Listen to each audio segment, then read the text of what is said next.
नमस्कार मेरे प्यारे दोस्तों, मैं वैभव एक बार फिर से आप सभी का स्वागत करता हूं आपके अपने ऑनलाइन प्लेटफॉर्म पर। आप सभी मेरे भाई बहनों का बहुत बहुत स्वागत है और जल्दी से सारे लोग आ जाइए। फिर आज के सेशन की हम लोग शुरुआत करेंगे और जहां तक हम लोगों ने उस दिन सेशन को कंप्लीट किया था उसी के आगे के क्वेश्चंस को हम लोग करेंगे। जैसा कि मैंने आप लोगों से कहा था कि हम लोग एनसीईआरटी को पूरी तरीके से कवर करेंगे। एनसीईआरटी का पूरा एकदम पूरा सार जो हम लोग पढ़ेंगे, सारी चीज़ों को एनसीईआरटी से जितने प्रश्न बन सकते हैं उन सब को हम लोग करेंगे। प्रीवियस ईयर के जितने क्वेश्चंस हो सकते हैं उनको भी हम लोग करेंगे। अलग अलग टेट के और सीटेट के एग्जाम में जो प्रश्न पूछे गए उन सब को हम लोग करेंगे। ठीक है, तो सीटेट के 2025-26 के लिए एकदम संपूर्ण जो रिवीजन तैयारी है उन सब को हम लोग करने वाले हैं। और आज की क्लास शुरू करने से पहले एक बार आप लोगों से निवेदन करूंगा कि सेशन को जल्दी से आप लोग लाइक कर दीजिए, शेयर कर दीजिए ताकि बाकी साथियों तक ये सेशन पहुंच सके, उनके लिए भी हेल्पफुल हो सके, थोड़ी सी संख्या बनी रहे। और चैनल पर पहली बार आप लोग हैं तो चैनल को सब्सक्राइब जरूर कर लिए ताकि जब भी हम लोग लाइव आए तो उसकी नोटिफिकेशन आपको मिलती रहा करे। तो फटाफट पहले एक काम ये आप लोग कर लीजिए, फिर आज के सेशन की हम लोग शुरुआत करेंगे। और जैसा कि मैंने आप लोगों से कहा है, महामैराथन हम लोग करेंगे। ठीक है, महामैराथन करेंगे। ठीक है, 120 प्लस का टारगेट रख करके हम लोग इस क्लास को करेंगे ताकि हर हाल में अब की बार 2025-26 में पहले अटेम्प्ट में ही आपको सीटेट क्लियर करना है। उसके लिए जो कुछ संभव हो सकता है वो सब हम लोग करने का काम करेंगे। एक बार सेशन को लाइक कर दीजिए, शेयर कर दीजिए, चैनल पर पहली बार हैं तो सब्सक्राइब कर लीजिए। हम लोग सीटेट के प्रीवियस ईयर के क्वेश्चंस को देखने वाले हैं। साथ ही साथ अगर हम लोग बात करेंगे तो हम लोग एनसीईआरटी से, ठीक है, एनसीईआरटी से जितने भी प्रश्न पूछे गए हैं, अलग अलग राज्यों की जो टेट के एग्जाम है, अलग अलग राज्यों में जो टेट के एग्जाम है, साथ ही साथ जो सीटेट के एग्जाम है, उन सब में एनसीईआरटी से जितने प्रश्न पूछे गए उन सब को हम लोग करने वाले हैं। प्रीवियस ईयर के क्वेश्चंस को करने वाले हैं और जो पूछे गए प्रश्न हैं, जो प्रीवियस ईयर के जो प्रश्न हैं उन पर आधारित नए प्रश्नों को जिनके पूछे जाने की संभावनाएं बहुत अधिक है उनको हम लोग करने वाले हैं। तो बहुत ही हेल्पफुल होने वाला ही ये सेशन शुरू करेंगे हम लोग इस प्रश्न के साथ। सीटेट में 2012 में ये प्रश्न पूछा गया है, आप लोगों को आंसर करना है। ब्लैक फुट इंडियंस होते हैं, बताइएगा क्या हो जाएगा। तो निकोबार द्वीप समूह में प्रचलित बीमारी है, उत्तरी अमेरिका में एक देसी जनजाति है, क्यूबा में बागान में काम करने वाले लोग हैं, या फिर कनाडा में प्रवासी भारतीय हैं।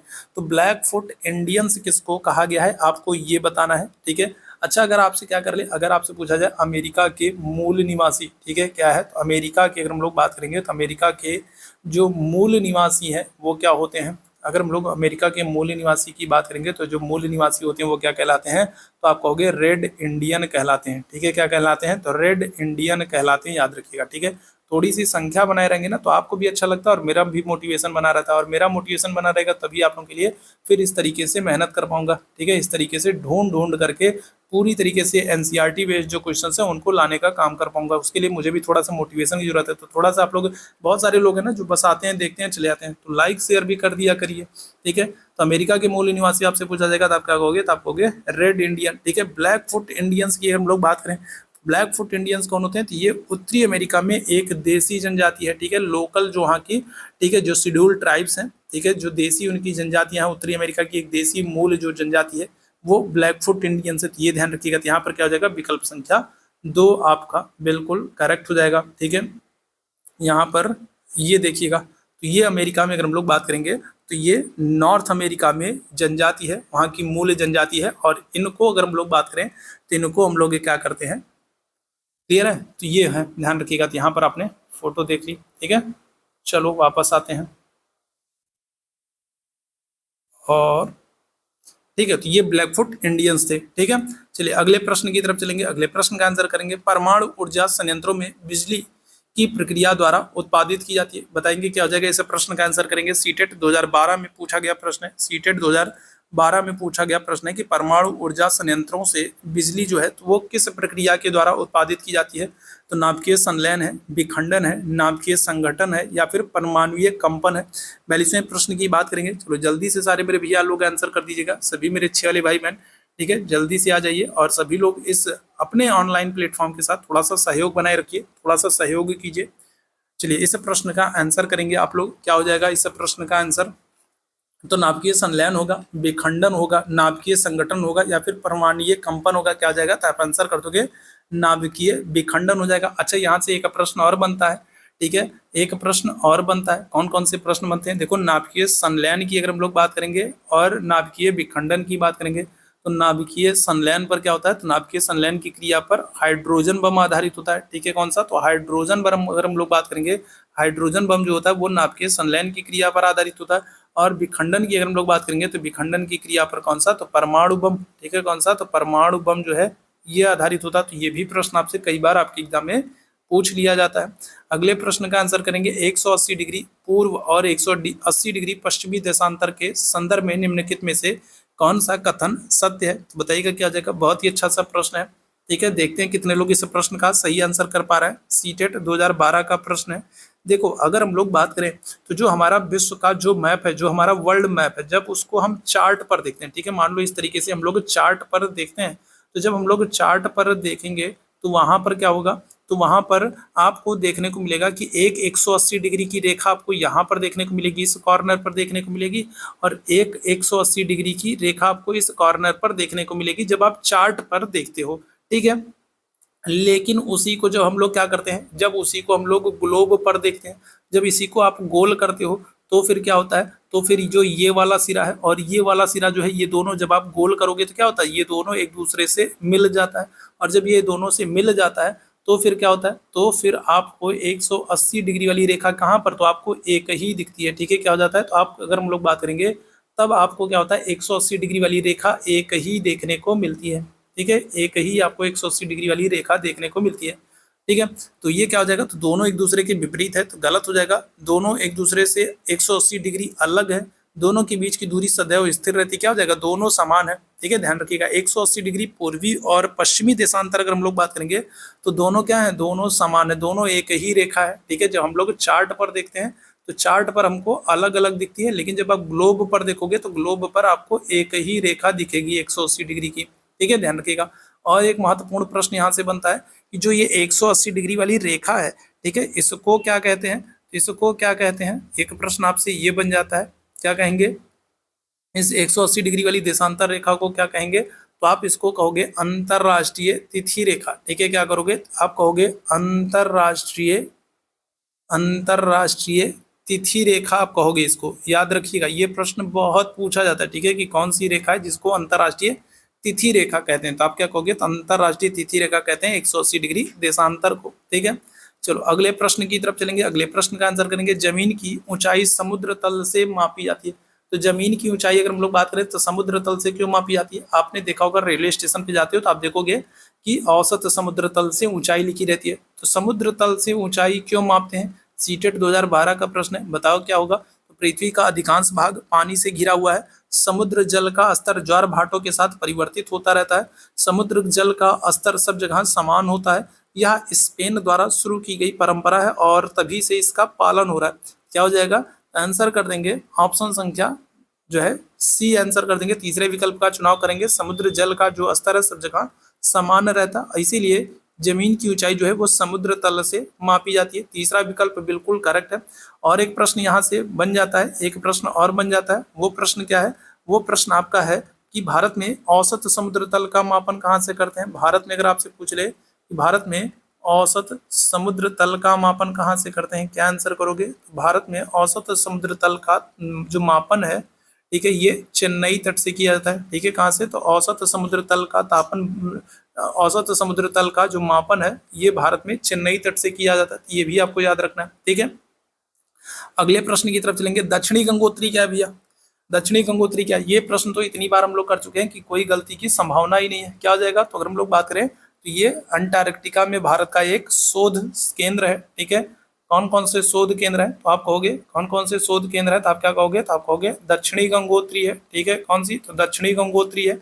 इसके अलावा अगर हम लोग बात करेंगे कौन सी है, तो मैत्री है, और क्या हो जाएगा, और भारतीय। तो ये 3 शोध केंद्र हैं भारत के जो आपको अंटार्कटिका पर, दक्षिण ध्रुव पर देखने को मिलते हैं। ठीक, चलिए अगले प्रश्न की तरफ चलेंगे। अगले प्रश्न का आंसर करेंगे, स्टैंक बनाई जाती है, बताइएगा। सीटेट 2012 का प्रश्न है।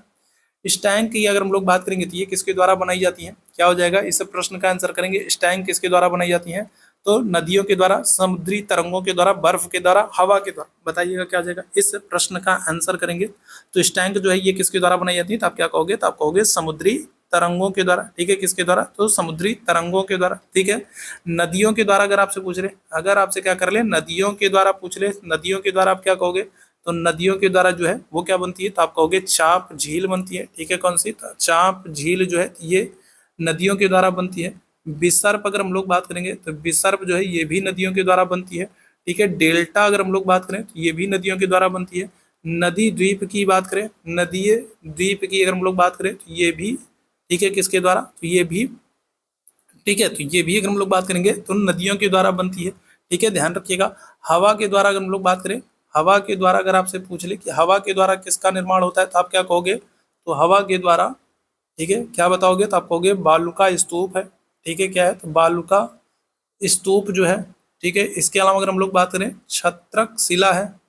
ठीक है, छत्रक शिला है। इन सब का क्या होता है, इन सब का निर्माण अगर हम लोग बात करेंगे तो हवाओं के द्वारा, पवनों के द्वारा होता है। ठीक है, यहाँ से प्रश्न बार बार बनते हैं।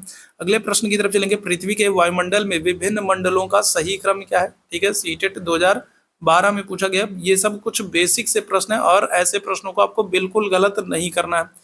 ठीक है, तो वायुमंडल के विभिन्न मंडलों का सही क्रम क्या है, ये प्रश्न मैं आप लोगों को कई बार करा चुका हूँ, कई बार बता चुका हूँ। सबसे नीचे क्या होगा, क्षोभ मंडल, फिर समताप मंडल, उसके बाद मध्य मंडल होगा। ठीक है, ध्यान रखिएगा, मध्य मंडल होगा। इसके बाद अगर हम लोग बात करेंगे कौन सा, इसके बाद आयन मंडल होगा। ठीक है, कौन सा, आयन मंडल होगा। और आयन मंडल के बाद हम लोग बात करेंगे कौन सा, तो बहिर्मंडल होगा। तो आपको सभी क्रम याद रखना है। ठीक है, सारे के सारे क्रम याद रखना है। सबसे निचला मंडल अगर आपसे पूछा जाए तो आप कहोगे क्षोभ मंडल। ठीक है, सबसे निचला मंडल आपसे पूछा जाए तो आप क्या कहोगे, क्षोभ मंडल। और इनकी विशेषताओं को भी याद रखिएगा, जानते रहिएगा, क्योंकि इनकी विशेषताओं से भी प्रश्न पूछा गया है। कहाँ मौसम संबंधी घटनाएं होती हैं, कौन सा वायुयान उड़ाने के लिए आदर्श मंडल होता है। सीटेट 2012 का प्रश्न है। ठीक है, किस देश में कोई भी ज्ञात खनिज निक्षेप नहीं है, बताएंगे कौन सा देश है जहां पर कोई भी ज्ञात खनिज निक्षेप नहीं है। म्यांमार है, पोलैंड है, स्विट्जरलैंड है, डेनमार्क है। बताएंगे क्या हो जाएगा, 50वें प्रश्न का आंसर करिएगा।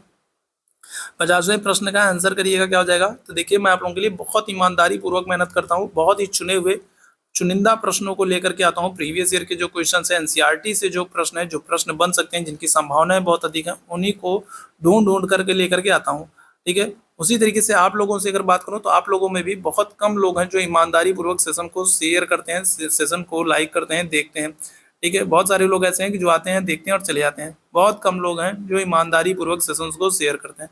तो आप लोग भी थोड़ा सा ईमानदारी रखिए, थोड़ा सा शेयर वेयर किए रहिए, थोड़ा सा मेरा भी मोटिवेशन बनाए रखिए, ताकि मैं आप लोगों के लिए आगे भी इस तरीके के सेशंस को लाता रहूं।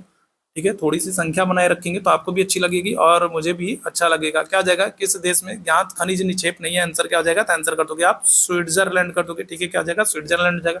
अच्छा, यहाँ से कई सारे प्रश्न बन जाते हैं, उनको भी देख लेंगे। अगर हम लोग म्यांमार की बात कर लें, ठीक है, किसकी, अगर हम लोग म्यांमार की बात कर लें तो म्यांमार में आपको याद रखना है, म्यांमार में आपको पोपा ज्वालामुखी देखने को मिलेगा। ठीक है, कौन सा, म्यांमार में आपको पोपा ज्वालामुखी देखने को मिलेगा। पहली चीज तो आपको ये याद रखना है। दूसरी चीज आपको याद रखना है, जो म्यांमार है इसे स्वर्ण पैगोडा का देश कहते हैं। ठीक है, क्या कहते हैं, स्वर्ण पैगोडा का देश कहते हैं, गोल्डन पैगोडा। ठीक है, स्वर्ण पैगोडा का देश कहते हैं किसको, म्यांमार को कहते हैं। म्यांमार में आपको मांडले जेल देखने को मिलेगी। कौन सी, तो मांडले जेल आपको म्यांमार में देखने को मिलेगी। और म्यांमार की जीवन रेखा जो है वो कौन सी, तो इरावदी नदी। ठीक है, कौन सी, तो इरावदी नदी जो है इसे म्यांमार की जीवन रेखा भी कहते हैं। क्या करते हैं, तो म्यांमार की जीवन रेखा भी कहते हैं, याद रखिएगा। ठीक है, म्यांमार की जीवन रेखा भी कहते हैं, याद रखेंगे, क्लियर है। अच्छा, इसी तरीके से अगर हम लोग बात करें स्विट्जरलैंड, स्विट्जरलैंड को याद रखना है। यहाँ से क्या होता है, तो स्विट्जरलैंड यूरोप का खेल का मैदान कहलाता है। ठीक है, क्या होता है, तो यूरोप का खेल का मैदान कहलाता है। कौन, स्विट्जरलैंड, यूरोप का खेल का मैदान कहलाता है स्विट्जरलैंड। तो ये ध्यान रखिएगा। ठीक है, चलिए अगले प्रश्न की तरफ चलेंगे। अगले प्रश्न का आंसर करेंगे। अमूल ब्रांड एक सफल उदाहरण है, बताएंगे किसका। अमूल ब्रांड के संदर्भ में हम लोग बात करें, सीटेट 2012 का प्रश्न है। मक्खन उद्योग का, सार्वजनिक क्षेत्र उद्योग का, सहकारी क्षेत्र उद्योग का, निजी क्षेत्र उद्योग का, बताएंगे क्या जाएगा। तो अमूल ब्रांड की अगर हम लोग बात करेंगे, अमूल दूध पीता है इंडिया, आपने ऐड कई देखा होगा। ठीक है, कई बार देखा होगा, अमूल दूध मक्खन दही। तो अमूल ब्रांड जो है ये किसका, तो ये सहकारी क्षेत्र उद्योग का एक सफल उदाहरण। ठीक है, विकल्प संख्या क्या हो जाएगा, 3 यहाँ पर बिल्कुल करेक्ट हो जाएगा। ठीक है, अगले प्रश्न की तरफ चलेंगे। अगले प्रश्न का आंसर करेंगे। संसाधनों के उपयोग की आवश्यकता को संतुलित करना एवं भविष्य के लिए उनका संरक्षण करना क्या कहलाता है। सीटेट 2012 का प्रश्न है, बताएंगे। तो संसाधनों के उपयोग की आवश्यकता को संतुलित करना, मतलब जितनी आपको आवश्यकता है उतने का ही इस्तेमाल करना और भविष्य के लिए संरक्षण करना। कई जगहों पर आप देखोगे लोग हाथ पैर मुंह धुलने के लिए नल खोलते हैं और फिर बंद करना ही भूल जाते हैं और फिर पानी गिर रहा है, पानी गिर रहा है, उनकी आवश्यकता खत्म हो गई लेकिन उसके बाद भी पानी गिर रहा है, उनको कोई चिंता ही नहीं है। तो ऐसा नहीं करना है, ठीक है। संसाधनों के उपयोग को, ठीक है, जो आपको जो इतना उपयोग है, जितना आपको जरूरत है उतने का ही उपयोग करना है और संसाधनों की आवश्यकता को समझना है, ठीक है, उनका संरक्षण करना है ताकि भविष्य में जो हमारे बाद आने वाले लोग हैं वो भी उसका सेवन कर सके, ठीक है, वो भी उसका उपयोग कर सके। ऐसा नहीं है कि हम ही को रहना है तो हम सारा इस्तेमाल करके सारा खत्म कर दें, हमारे बाद वाले आएंगे जो वो देखा जाएगा वो क्या करेंगे, वो उनकी दिक्कत समस्या है, तो ऐसा नहीं करना है। तो ये क्या कहलाएगा, बताइएगा क्या हो जाएगा। तो अगर हम लोग बात करेंगे इस प्रश्न का, चलो जल्दी से सारे लोग आंसर कर देना। ये हो जाएगा आपका धारणीय, ठीक है, क्या हो जाएगा, तो धारणीय कहेंगे। ऑप्शन संख्या क्या हो जाएगा, तो ऑप्शन संख्या 3 यहाँ पर बिल्कुल करेक्ट हो जाएगा, ठीक है। रिसाइकलिंग जिनको कहते हैं, ठीक है, संतुलित आपको यूज करना है और भविष्य के लिए उनका संरक्षण करना है, तो ये क्या हो जाएगा, धारणीय कहलाएगा, ठीक है, ध्यान रखिएगा। अगले प्रश्न की तरफ चलेंगे। अगले प्रश्न का, तीव्र ढालों पर मृदा अपरदन की रोकथाम का सर्वाधिक उचित उपाय क्या है। तो अगर हम लोग पहाड़ी क्षेत्रों में बात करेंगे तो पहाड़ी क्षेत्रों में मृदा अपरदन को रोकने के लिए सबसे बेहतर तरीका क्या होता है, पेड़ों को लगाना। ये तो होता ही है, ठीक है, कि पेड़ों को लगाया जाए जिसकी वजह से मृदा का अपरदन, मृदा का कटाव कम से कम हो। लेकिन दिए गए विकल्पों में आपको बताना है क्या हो जाएगा, मल्च बनाना, रक्षक मेखलाएं बनाना, सीढ़ीदार खेती करना, बीज की फसल उगाना। तो क्या हो जाएगा, तो अगर हम लोग बात करेंगे तो क्या हो जाएगा यहाँ पर, तो आपसे क्या पूछ रहा है, आपसे पूछ रहा है तीव्र ढलानों पर, ठीक है, या फिर तीव्र ढालों पर, या फिर कहे पहाड़ी क्षेत्रों में मृदा अपरदन रोकने का सर्वाधिक उचित जो उपाय होता है वो क्या होता है कि हम सीढ़ीदार खेती करें, ठीक है, क्या करें, सीढ़ीदार या फिर वेदिका फॉर्म बनाए, ठीक है। रक्षक मेखलाएं कहाँ पर होती हैं, अच्छा ये भी प्रश्न आपसे बन सकता है कि जो रक्षक मेखलाएं हैं ये कहाँ पर हो सकता है, तो ये आप कहोगे समुद्री क्षेत्रों में, जो समुद्री किनारों पर जो क्षेत्र होते हैं, समुद्री किनारों पर जो क्षेत्र होते हैं, ठीक है, समुद्री किनारों पर जो क्षेत्र होते हैं वहां पर हम लोग मृदा अपरदन को रोकने के लिए क्या करते हैं, रक्षक मेखलाओं का निर्माण करते हैं, ठीक है, ध्यान रखिएगा। चलिए अगले प्रश्न का आंसर करेंगे। जनसंख्या पिरामिड संकेत करता है, बताएंगे क्या आ जाएगा, तो जनसंख्या पिरामिड के संदर्भ में लोग बात करें, सीटेट 2012 में पूछा गया प्रश्न है। जनसंख्या पिरामिड जो है किस तरफ संकेत करता है, आयु, लिंग तथा जनसंख्या का संगठन, जनसंख्या घनत्व, जनसंख्या वितरण की संरचनात्मक व्यवस्था को, जन्म एवं मृत्यु दर के अनुपात को, बताएंगे क्या आ जाएगा। तो जनसंख्या पिरामिड जो है ये किसकी ओर संकेत करता है, आपसे ये प्रश्न पूछा जा रहा है, क्या आंसर करेंगे। चलिए जल्दी से सारे मेरे भाई आंसर करेंगे, क्या आ जाएगा, तो आंसर कर दोगे ऑप्शन संख्या ए, आयु, लिंग तथा जनसंख्या के संगठन को, ठीक है, क्या आ जाएगा, जनसंख्या पिरामिड जो है ये आयु, लिंग तथा जनसंख्या के संगठन को क्या करता है, संकेतित करता है। ऑप्शन संख्या ए यहाँ पर बिल्कुल करेक्ट हो जाएगा, ठीक है। अगले प्रश्न का आंसर करेंगे। सिपकिला, सिपकिला जो पर्वतीय दर्रा है ये कहाँ पर है, बताइएगा, बहुत ही अच्छा सा प्रश्न है, ठीक है। हम लोग एनसीईआरटी बेस्ड क्वेश्चंस को करने वाले हैं और साथ ही साथ विभिन्न जो टेट की परीक्षाएं हुई हैं या फिर जो एस टेट परीक्षाएं हुई हैं जिनमें एनसीईआरटी से प्रश्नों को शामिल किया गया है उन प्रश्नों को भी हम लोग यहाँ पर देखेंगे। सिपकिला दर्रा कहाँ पर है, जम्मू एंड कश्मीर, उत्तराखंड, सिक्किम, हिमाचल प्रदेश, बताएंगे क्या आ जाएगा, इस प्रश्न का आंसर करेंगे। सिपकिला दर्रा आपको कहाँ पर देखने को मिल जाएगा, तो आंसर क्या हो जाएगा, तो आंसर कर दोगे ऑप्शन संख्या डी हो जाएगा, हिमाचल प्रदेश। अच्छा हिमाचल प्रदेश की अगर हम लोग बात कर लें तो हिमाचल प्रदेश में कुछ और दर्रे हैं जो आपको देखने को मिलेंगे, जैसे अगर हम लोग बात करें बाराला चाला दर्रा, ठीक है, कौन सा, तो बाराला चाला अगर हम लोग दर्रे की बात करेंगे तो ये भी आपको हिमाचल प्रदेश में देखने को मिल जाएगा। और रोहतांग दर्रे की अगर हम लोग बात कर लें, ठीक है, कौन सा, तो रोहतांग दर्रे की अगर हम लोग बात करें तो रोहतांग दर्रा जो है तो ये भी आपको कहाँ पर, तो ये भी आपको हिमाचल प्रदेश में देखने को मिल जाएगा, ठीक है, ध्यान रखिएगा। इसी तरीके से अगर हम लोग सिक्किम की बात कर लें, सिक्किम की अगर हम लोग बात कर लें तो सिक्किम में भी आपको याद रखना है क्या हो जाएगा, तो यहाँ पर आपको नाथुला दर्रा देखने को मिल जाएगा और जेलेपला दर्रा देखने को मिल जाएगा, ठीक है, नाथुला और जेलेपला दर्रा देखने को मिल जाएगा। इसी तरीके से आप उत्तराखंड की बात कर लो, उत्तराखंड में क्या हो जाएगा, तो उत्तराखंड में अगर हम लोग बात करेंगे तो उत्तराखंड में, ठीक है, उत्तराखंड में अगर हम लोग बात करेंगे तो उत्तराखंड में आपको कौन सा दर्रा, तो यहाँ पर आपको नीति नीति दर्रा, माना दर्रा, ठीक है, लीपू लेक दर्रा, लीपू लेक दर्रा, ठीक है, ये सब आपको, ठीक है, ये सब आपको कहाँ पर, तो ये सब आपको, ठीक है, नीति दर्रा, माना दर्रा, ठीक है, लीपू लेक दर्रा, ये सब आपको कहाँ पर, ये सब आपको उत्तराखंड में देखने को मिल जाएंगे। इसी तरीके से अगर हम लोग जम्मू एंड कश्मीर की बात करें तो जम्मू एंड कश्मीर में क्या हो जाएगा, तो यहाँ पर आपको काराकोरम दर्रा, ठीक है, कौन सा, काराकोरम दर्रा, साथ ही साथ आपको बनिहाल दर्रा, ठीक है, बनिहाल दर्रा, जोजिला दर्रा, जोजिला दर्रा, ठीक है, बुर्जिला दर्रा, ठीक है, कौन सा, तो बुर्जिला दर्रा, जोजिला दर्रा, बुर्जिला दर्रा, काराकोरम दर्रा, बनिहाल दर्रा, ठीक है, पीर पंजाल दर्रा, ये सब आपको कहाँ पर, तो ये सब आपको जम्मू एंड कश्मीर वाले क्षेत्र में देखने को मिल जाएंगे, ठीक है। और कौन सा, थांगला, अगर हम लोग बात करें, थांगला, थांगला नीति, लिपुलेख, माना दर्रा, ये सब आपको उत्तराखंड में। तो इन सब दर्रों को आप याद रखिएगा, कई बार आपसे कोई एक पूछ लेता है या फिर कई बार आपको मिलान करने को दे देता है, ठीक है। अगले प्रश्न की तरफ चलेंगे, भारत को कुल कितने कृषि जलवायु क्षेत्रों में बांटा गया है, बताइएगा। कई बार ये प्रश्न पूछा गया, एनसीईआरटी से ये प्रश्न लिया गया, 9, 12, 15, 22, क्या हो जाएगा, तो भारत को कुल कितने कृषि जलवायु क्षेत्रों में बांटा गया है। फटाफट सभी लोग आंसर करते चलेंगे, क्या हो जाएगा, 9 है, 12 है, 15 है, 22 है, आंसर क्या हो जाएगा, तो 15, ठीक है। भारत को कितने, तो कुल 15 कृषि जलवायु क्षेत्रों में विभाजित करने का काम किया गया है। अगले प्रश्न का आंसर करेंगे, भिलाई इस्पात कारखाना कहाँ पर स्थित है, छत्तीसगढ़ में, झारखंड में, मध्य प्रदेश में, उड़ीसा में, ठीक है। देखिए, अगर हम लोग बात करें, ये बहुत ही महत्वपूर्ण है, भिलाई इस्पात कारखाना, ये बहुत ही महत्वपूर्ण है, कई बार यहाँ से प्रश्न आपके एग्जाम में पूछा गया। आपको याद रखना है, भारत में जो दूसरी पंचवर्षीय योजना थी, जो सेकंड 5 ईयर प्लान था, जो द्वितीय पंचवर्षीय योजना थी, द्वितीय पंचवर्षीय योजना का समय क्या है, आपसे अगर पूछ ले द्वितीय पंचवर्षीय योजना का समय क्या है, तो आप क्या कहोगे, तो आप कहोगे 1956 से लेकर के 1961 का द्वितीय पंचवर्षीय योजना का समय। और द्वितीय पंचवर्षीय योजना जो है ये किस पर, तो ये पीसी महालनोबिस मॉडल पर आधारित है, ठीक है, कौन सी, तो पीसी महालनोबिस मॉडल पर आधारित है, ठीक है, कौन सी, पीसी महालनोबिस मॉडल पर आधारित है, ये द्वितीय पंचवर्षीय योजना। समय है इसका 1956 से लेकर के 1961 का समय है।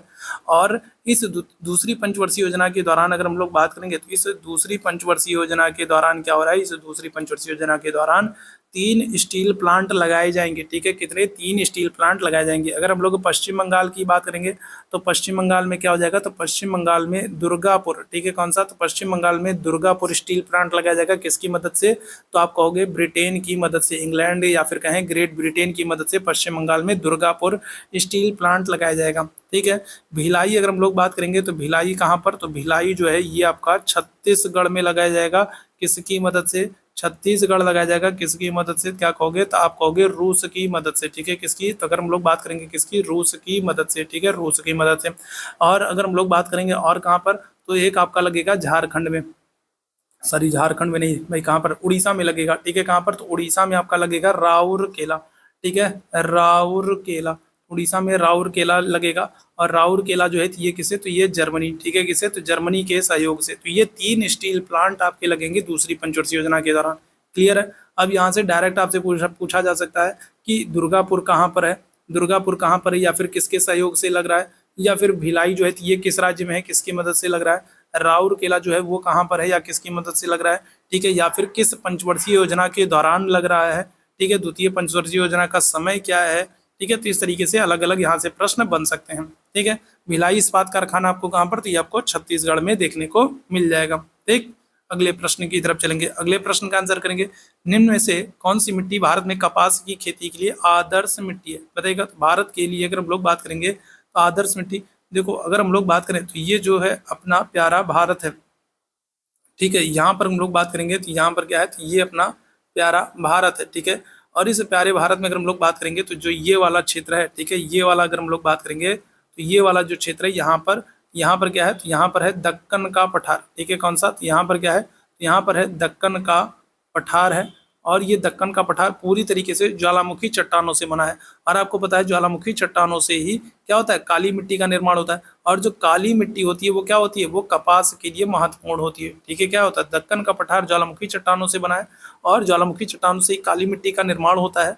और काली मिट्टी जो होती है वो कपास की खेती के लिए महत्वपूर्ण होती है, ठीक है। तो ध्यान रखिएगा, यही कारण है कि इस वाले क्षेत्र में अगर हम लोग बात करेंगे तो भारत में जो ये वाला क्षेत्र है यहाँ पर काली मिट्टी बहुत अधिक देखने को मिलती है, ठीक है। और काली मिट्टी बहुत अधिक होती है इसलिए कपास का उत्पादन भी बहुत अधिक होता है, ठीक है, ध्यान रखिएगा। और अगर आपसे पूछ ले कि काली मिट्टी या फिर कहें कपास के लिए, ठीक है, काली मिट्टी या फिर आपसे पूछा जाए काली मिट्टी या फिर कहें कपास के लिए सबसे महत्वपूर्ण राज्य कौन से हैं, तो आप कौन कौन से राज्य बताओगे, तो आप कहोगे महाराष्ट्र, ठीक है, महाराष्ट्र है, और कौन सा है, और गुजरात। ये 2 राज्य जो हैं ये काली मिट्टी और कपास के लिए महत्वपूर्ण है, याद रखिएगा, ठीक है। और अहमदाबाद जो है, अहमदाबाद जो है ये तो विशेष रूप से सूती कपड़ों के लिए महत्वपूर्ण है, ठीक है। अहमदाबाद की बात करेंगे तो विशेष रूप से सूती कपड़ों के लिए महत्वपूर्ण है, इसीलिए अहमदाबाद को उत्तर भारत का क्या कहते हैं, मानचेस्टर भी कहते हैं, ठीक है। क्या करते हैं तो उत्तर भारत का मानचेस्टर कहते हैं, क्यों, क्योंकि सूती कपड़ों का उत्तर भारत में एक बहुत बड़ा केंद्र है, कौन सा, अहमदाबाद। और सूती कपड़ों का केंद्र क्यों है, सूती कपड़ों का केंद्र इसलिए है क्योंकि यहाँ पर काली मिट्टी बहुत अधिक मिलती है, और काली मिट्टी कपास के लिए बहुत उपयोगी होती है, तो कपास यहाँ पर खूब मिलता है, और कपास जब खूब मिलेगा तो कपड़ जो है सूती कपड़े भी खूब बनाए जाएंगे, ठीक है। तो यहाँ पर बात करें भारत में कपास की खेती के लिए आदर्श क्या हो जाएगा, क्या आप कर दोगे, तो आप कर दोगे काली मिट्टी। ऑप्शन संख्या क्या हो जाएगा, तो सी आंसर कर देंगे, ठीक। अगले प्रश्न की तरफ चलेंगे। धान का खैरा रोग किस तत्व की कमी से होता है, बताओ भाई, धान का खैरा रोग किस तत्व की कमी से होता है। इस प्रश्न का आंसर करेंगे नाइट्रोजन होगा, जिंक होगा, लोहा होगा, पोटास होगा। बताइएगा धान का खैरा रोग पूरी तरीके से एनसीईआरटी हम लोग सीरीज को कर रहे हैं, एनसीईआरटी बुक्स को फॉलो कर रहे हैं, और साथ ही साथ एनसीईआरटी बुक से जितने भी प्रश्न आपके सीटेट के एग्जाम में, यूपी टेट के एग्जाम में, झारखंड टेट में, बिहार टेट में, मध्य प्रदेश टेट में, उत्तराखंड टेट में, राजस्थान टेट में, जितने भी टेट के एग्जाम में या स्टेट के एग्जाम में जितने भी प्रश्न बने हैं एनसीईआरटी बुक से, उन सब को हम लोग कवर करेंगे। धान का खैरा रोग किस तत्व की कमी से होता है, क्या आंसर करेंगे, तो आंसर हो जाएगा आपका जिंक की कमी से, ठीक है। किसी एक प्रश्न और आपसे बन सकता है, एक प्रश्न और बन सकता है कि जो ये खैरा रोग है ये कहाँ पर किस फसल में आपको देखने को मिलता है, तो याद रखिएगा कौन सी, तो धान की फसल में आपको खैरा रोग देखने को मिलेगा, और ये किसकी कमी से होता है, तो आप कहोगे जिंक की कमी से होता है, ठीक है। अगले प्रश्न की तरफ चलेंगे। खरीफ की फसल है, बताओ भाई, बहुत ही अच्छा सा प्रश्न है। तो आपको रबी की फसल और खरीफ की फसल याद होनी चाहिए, क्योंकि यहाँ से बार बार प्रश्न बनता है। तो बताइएगा क्या हो जाएगा, तो खरीफ की फसल कौन है, गेहूं है, धान है, आलू है, चना है, क्या हो जाएगा।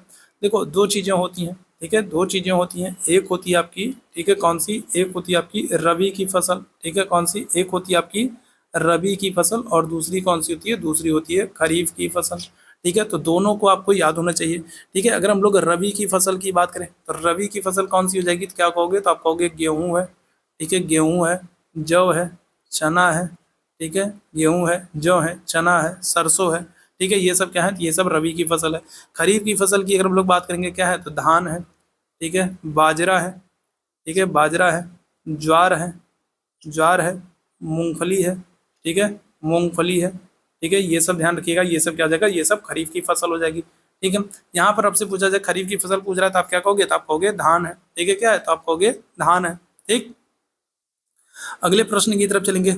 निम्नलिखित में से भारत में कौन सी नदी है जो एक विभ्रंश घाटी से होकर के बहती है भाई, ठीक है, विभ्रंश घाटी से होकर के बहती है, बहुत ही महत्वपूर्ण सा प्रश्न है। अब ऐसे प्रश्नों को अगर आप लोग गलत करोगे ना, ऐसे प्रश्नों को अगर आप लोग गलत करोगे तो फिर अच्छी बात नहीं है, ठीक है, बहुत गलत बात है। और अगर सामने रहते तो शायद पिटाई उटाई भी कर देता, ठीक है, अगर ऐसे प्रश्नों को आप लोग गलत करोगे तो, ठीक है, क्योंकि ये प्रश्न कई बार मैं आप लोगों को पढ़ा चुका हूँ। बताइएगा क्या हो जाएगा, तो अगर हम लोग अपने प्यारे भारत की बात करेंगे, ठीक है, ये हमारा प्यारा भारत है, तो इस भारत में बहुत अच्छे से आप समझ लीजिएगा, इस भारत में बहुत अच्छे से समझ लीजिएगा कि ये हमारा कौन सा घाट है, ये हमारा है पश्चिमी घाट, ठीक है, कौन सा है, तो ये कौन सा घाट है, तो ये है पश्चिमी घाट है, ठीक है। और आपको याद रखना है जितनी भी पश्चिमी घाट से होकर के नदियां गुजरती हैं, ठीक है, जितनी भी इस तरफ पश्चिम की तरफ जितनी भी बहने वाली नदियां हैं वो क्या करती हैं, तो वो एस्चुरी का निर्माण करती हैं, किसका निर्माण करती हैं, वो एस्चुरी का निर्माण करती हैं, या फिर कहें नदमुख का निर्माण करती हैं, एस्चुरी का निर्माण करती हैं, या फिर आप क्या कहोगे, या फिर कहोगे नदमुख का निर्माण करती हैं, और डेल्टा का निर्माण नहीं करती हैं, ठीक है। क्या होता है, पश्चिमी घाट की तरफ जो नदियां बहती हैं वो एस्चुरी या नदमुख का निर्माण करती हैं, डेल्टा का निर्माण नहीं करती हैं। और इधर हमारा क्या है, इधर हमारा पूर्वी घाट है, ठीक है, इधर क्या है, तो इधर पूर्वी घाट है। अब पूर्वी घाट पर आप याद रखेंगे कि पूर्वी घाट पर जो नदियां हैं वो क्या करती हैं, वो डेल्टा का निर्माण करती हैं, ठीक है, क्या करती हैं, डेल्टा का निर्माण करती हैं, और नदमुख या फिर कहें एस्चुरी का निर्माण नहीं करती हैं, ठीक। तो ये एक बात आप याद रखिएगा। अब आपसे कह रहा है विभ्रंश घाटी, देखो ये जो विभ्रंश घाटी है ना, इसी को हम लोग रिफ्ट वैली भी कह सकते हैं, ठीक है, इसी को हम लोग क्या करते हैं, इसी को हम लोग रिफ्ट वैली भी कहते हैं, इसी को हम लोग क्या करते हैं, इसी को हम लोग दरार घाटी भी कहते हैं। तो रिफ्ट वैली, दरार घाटी या फिर कहें विभ्रंश घाटी से होकर बहने वाली नदियां कौन सी है, तो भारत में अगर हम लोग बात करेंगे तो भारत में 3 नदियां हैं। कौन कौन सी नदी हैं, आप क्या कहोगे, तो एक कहोगे आप नर्मदा है, ठीक है, दूसरी अगर हम लोग बात करें कौन सी है, ताप्ती है, और तीसरी अगर हम लोग बात करेंगे कौन सी, दामोदर है। तो ये 3 नदियां हैं जो रिफ्ट वैली, दरार घाटी, भ्रंश घाटी से होकर के बहती हैं। आंसर क्या हो जाएगा आपका, ऑप्शन संख्या बी हो जाएगा, नर्मदा नदी जो है, ठीक है, ध्यान रखिएगा। अच्छा, नर्मदा नदी नर्मदा नदी की अगर हम लोग बात करें तो ये निकलती कहाँ से है, तो आप क्या कहोगे, तो मैकाल पर्वत के अमरकंटक से। ठीक है, कहाँ से, तो मैकाल पर्वत के अमरकंटक से ये नर्मदा नदी निकलती है, तो ये भी याद रखिएगा। ठीक, चलिए अगले प्रश्न की तरफ चलेंगे। अगले प्रश्न का आंसर करेंगे, ऑपरेशन फ्लड संबंधित है, बताइएगा। बहुत ही अच्छा सा प्रश्न है। बाढ़ नियंत्रण से, दुग्ध उत्पादन से, सिंचाई विकास से, मृदा संरक्षण से, बताएंगे क्या हो जाएगा। तो ऑपरेशन फ्लड की बात करेंगे तो इसका संबंध किससे है, क्या हो जाएगा, जल्दी से बताना। बाढ़ नियंत्रण, दुग्ध उत्पादन, सिंचाई विकास, मृदा संरक्षण, क्या हो जाएगा, तो दुग्ध उत्पादन से। ठीक है, क्या हो जाएगा, तो दुग्ध उत्पादन से। ठीक है, और दुग्ध उत्पादन का संबंध किससे भाई, दुग्ध उत्पादन अगर हम लोग बात करें, यहाँ से कई सारे प्रश्न बन जाते हैं। जैसे दुग्ध उत्पादन का संबंध किससे है, तो आप क्या कहोगे, तो आप कहोगे श्वेत क्रांति, ऑपरेशन फ्लड से है। ठीक है, भारत में श्वेत क्रांति के जनक कौन माने जाते हैं, जनक अगर आपसे पूछ ले तो आप क्या कहोगे, तो आप कहोगे वर्गीस कुरियन को माना जाता है। ठीक है, किसको, तो वर्गीस कुरियन को माना जाता है। और वर्गीस कुरियन जो है, इनका जन्म दिवस कब है, तो इनका जन्म दिवस है 26 नवंबर को।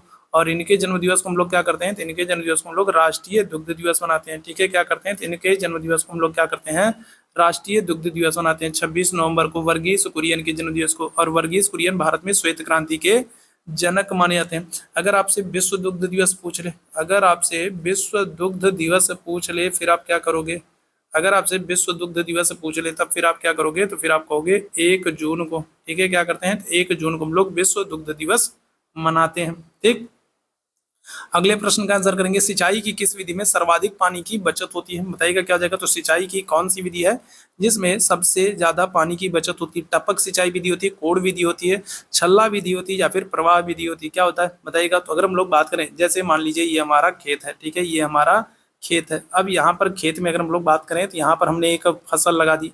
ठीक है, यहाँ पर हमने एक फसल लगा दी। ठीक है, यहाँ पर हम लोगों ने इस तरीके से क्या कर दिया, इस तरीके से हम लोगों ने, ठीक है, यहाँ पर वृक्ष लगा दिया। तो अब यहाँ पर क्या होता है, तो यहाँ पर हम लोग बात करेंगे तो एक विधि होती है जिसमें क्या होता है, जिसमें अगर हम लोग बात करें तो जिसमें खेतों तक पाइप को पहुंचाया जाता है। ठीक है, क्या करते हैं, तो खेतों तक पाइप को पहुंचाया जाता है। और पाइप को पहुंचाने के बाद क्या होता है, जहां जहां पर पेड़ पौधे लगाए गए वहां वहां पर हम क्या करते हैं, वहां वहां पर हम, ठीक है, पानी को पहुंचाते हैं। ठीक है, पूरे खेत में नहीं पहुंचाएंगे, जहां जहां पेड़ है वहां वहां हम क्या करेंगे, वहां वहां पानी पहुंचाएंगे, पूरे खेत में पानी नहीं भेजेंगे।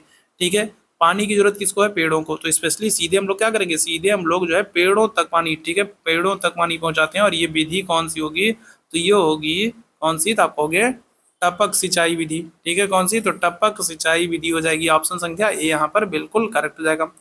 अगले प्रश्न की तरफ चलेंगे। अगले प्रश्न का आंसर करेंगे, निम्न में से कौन सी सबसे लंबी नदी है, बताएगा। तो अगर हम लोग बात करें तो दिए गए विकल्पों में आपको बताना है। देखो, अगर हम लोग बात करें तो ये हमारा प्यारा क्या हो जाएगा, तो ये हमारा प्यारा भारत हो जाएगा। ठीक है, क्या हो जाएगा, तो ये हमारा प्यारा भारत हो जाएगा। ठीक है, सभी लोग बोलो, ये हमारा क्या है, प्यारा भारत है। यहाँ पर हम लोग बात करेंगे क्या है, तो ये हमारा पश्चिमी घाट है। ठीक है, और यहाँ पर पश्चिमी घाट में अगर हम लोग बात करेंगे तो महाराष्ट्र है। ठीक है, कहाँ, तो महाराष्ट्र। और महाराष्ट्र में त्र्यंबकम नामक स्थान है। ठीक है, कौन सा, तो महाराष्ट्र में त्र्यंबकम नामक स्थान है। और इस त्र्यंबकम नामक स्थान से गोदावरी नदी निकलती है। ठीक है, कौन सी, गोदावरी नदी निकलती है। और इस गोदावरी नदी की लंबाई कितनी है, तो आप कहोगे 1465 किलोमीटर है। ठीक है, कितनी, 1465 किलोमीटर है। और ये गोदावरी नदी जो है इसको वृद्ध गंगा भी कहते हैं। ठीक है, क्या करते हैं, इसको वृद्ध गंगा भी कहते हैं, इसको बूढ़ी गंगा भी कहते हैं। ठीक है, ध्यान रखिएगा। और ये दक्षिण भारत की सबसे लंबी नदी है, प्रायद्वीपीय भारत की सबसे लंबी नदी हो जाएगी। ठीक है, क्या हो जाएगी, तो दक्षिण भारत की, प्रायद्वीपीय भारत की ये सबसे लंबी नदी हो जाएगी, याद रखिएगा। ठीक है, कौन सी, गोदावरी नदी। कहाँ से निकलती है, तो महाराष्ट्र में त्र्यंबकम नामक स्थान से निकलती है गोदावरी नदी। और 1465 किलोमीटर इसकी लंबाई है। इसे वृद्ध गंगा, बूढ़ी गंगा भी कहते हैं। और इस पर, ठीक है, 2 परियोजनाएं आपको देखने को मिलेंगी, कौन कौन सी, तो एक तो पोचमपाद परियोजना और एक आपको जायकवाड़ी परियोजना। तो 2 परियोजना आपको इस पर देखने को मिल जाएगी। अगले प्रश्न की तरफ चलेंगे, कोयले का सर्वाधिक उपयोग कहाँ पर होता है, ऊर्जा उत्पादन में, लौह और इस्पात संयंत्र में, रेलवे में और वाष्पीय जहाजों में, बताइएगा क्या हो जाएगा। तो अगर हम लोग कोयले की बात कर लेंगे तो कोयले के संदर्भ में भी देखिए कई सारे प्रश्न बन जाते हैं। अगर हम लोग कोयले की बात करेंगे तो कोयले के संदर्भ में कई सारे प्रश्न बन जाते हैं। कौन कौन से प्रश्न बनते हैं उन सब को हम लोग यहाँ पर डिस्कस करेंगे। देखिए सबसे पहला प्रश्न ये बनता है कि जो कोयला है ये क्या हो जाएगा, तो ये पारंपरिक ऊर्जा का स्रोत है। ठीक है, क्या हो जाएगा, तो अगर हम लोग बात करेंगे तो ये क्या है, तो ये पारंपरिक ऊर्जा का स्रोत है। कई बार आपसे पूछा जाता है कि पारंपरिक है या फिर गैर पारंपरिक होता है, आपको याद रखना है पारंपरिक ऊर्जा का स्रोत है। दूसरी चीज आपसे पूछा जाए कि सबसे उत्तम किस्म का कोयला कौन है, सबसे अच्छा किस्म का कोयला कौन सा है, तो आप क्या कहोगे, तो आप कहोगे एंथ्रेसाइट सर। ठीक है, सबसे उत्तम किस्म का कोयला होता है। दूसरा आपसे प्रश्न फिर आपसे क्या बन जाएगा, दूसरा प्रश्न आपसे पूछा जाएगा कि भारत में सबसे अधिक कौन सा मिलता है। तो भारत में अगर हम लोग बात करेंगे तो भारत में सबसे अधिक कोयला जो मिलता है वो कौन सा, तो वो बिटुमिनस मिलता है। ठीक है, कौन सा, तो भारत में सबसे अधिक जो मिलता है वो कौन सा, बिटुमिनस मिलता है। तीसरा फिर प्रश्न बन जाएगा कि भारत में कौन सा क्षेत्र कोयले के लिए महत्वपूर्ण है, तो आप क्या कहोगे, तो आप कहोगे भारत में छोटा नागपुर का जो क्षेत्र है। ठीक है, छोटा नागपुर का जो क्षेत्र है वो कोयले के लिए महत्वपूर्ण है। फिर अगला जो प्रश्न बन जाएगा वो कौन सा, तो वो आपको याद रखना है दुर्गापुर।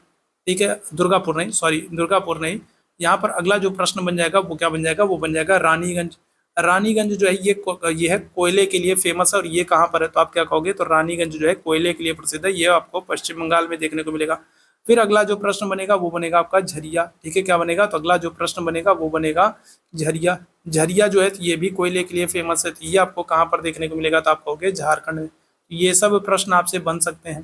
ठीक है, यहाँ पर हम लोग बात करेंगे तो कोयले का सबसे ज्यादा जो इस्तेमाल हो रहा है वो किस में हो रहा है, तो ऊर्जा उत्पादन में, लोहा और इस्पात संयंत्रों में, रेलवे में, या फिर वाष्पीय जहाजों में। क्या हो जाएगा, तो अगर हम लोग बात करेंगे तो कोयले का सर्वाधिक जो उपयोग हो रहा है वो ऊर्जा उत्पादन में हो रहा है। ठीक है, किसमें, तो ऊर्जा उत्पादन में हो रहा है। ठीक है, ध्यान रखिएगा। ठीक है, बात तो अगर हम लोग बात करेंगे तो कोयले का सर्वाधिक जो इस्तेमाल हो रहा है वो किस में हो रहा है, तो क्या आंसर कर दोगे, चलो ठीक भाई बात। ठीक है, चलिए एक मिनट रुकिएगा, मैं भी अपने स्तर पर शेयर कर दूं भाई, है ना।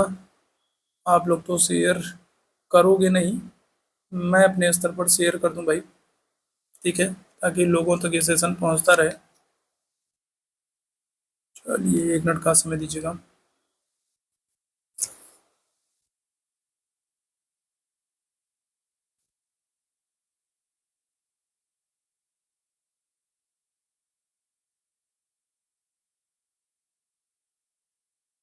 ठीक है, चलिए आगे बढ़ेंगे।